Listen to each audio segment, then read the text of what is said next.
Last night, you set the alarm for 6 a.m. You pictured yourself getting up in the cold and the dark to own the morning. And then the alarm rings. Your hand moves before your mind does, and you hit snooze. Nobody else was in the room. No one will ever know you folded. But your brain kept score.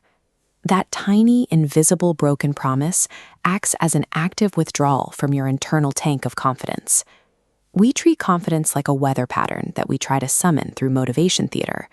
We stand in front of a mirror, repeating affirmations, trying to force a feeling of strength. Your brain is moved by what it watches you do, not what you say about yourself.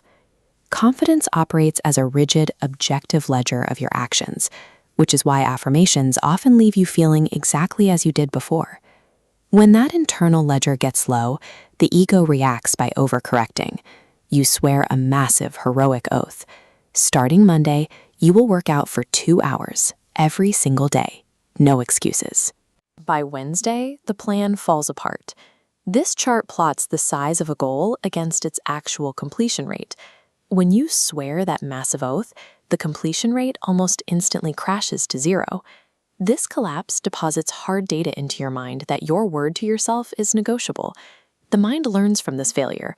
With every broken pledge, your baseline self-trust permanently drops.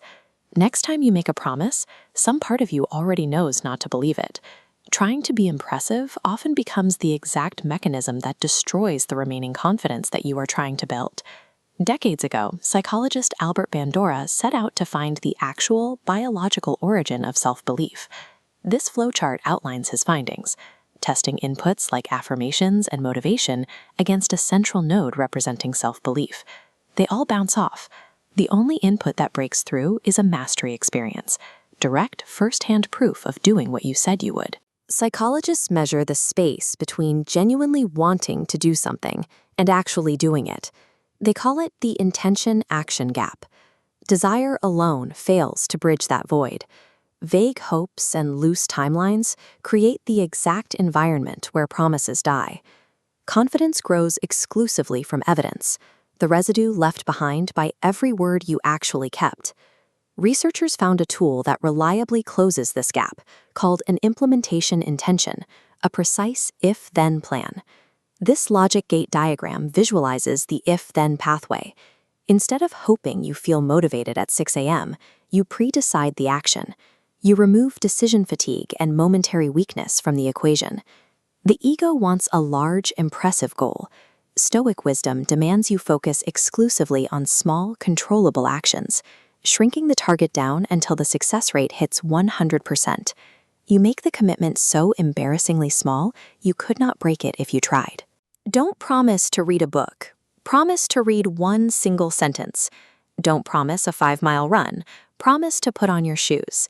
A 30-day streak of one single push-up counts as 30 pieces of proof. Every tiny win reinforces the belief you are someone who follows through. You are no longer chasing a feeling.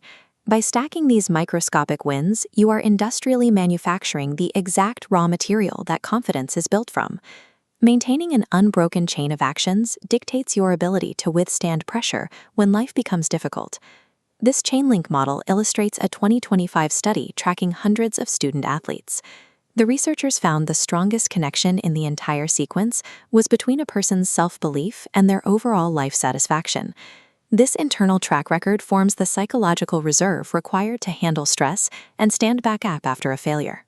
When you break a small promise, you are drawing down the exact psychological reserve you will need on the worst day of your year. Your relationship with yourself runs on the exact same rules as your relationship with anyone else. Think of a flaky friend who never follows through. You stopped believing them a long time ago, no matter how sincere they sound. You are both the promiser and the promisee.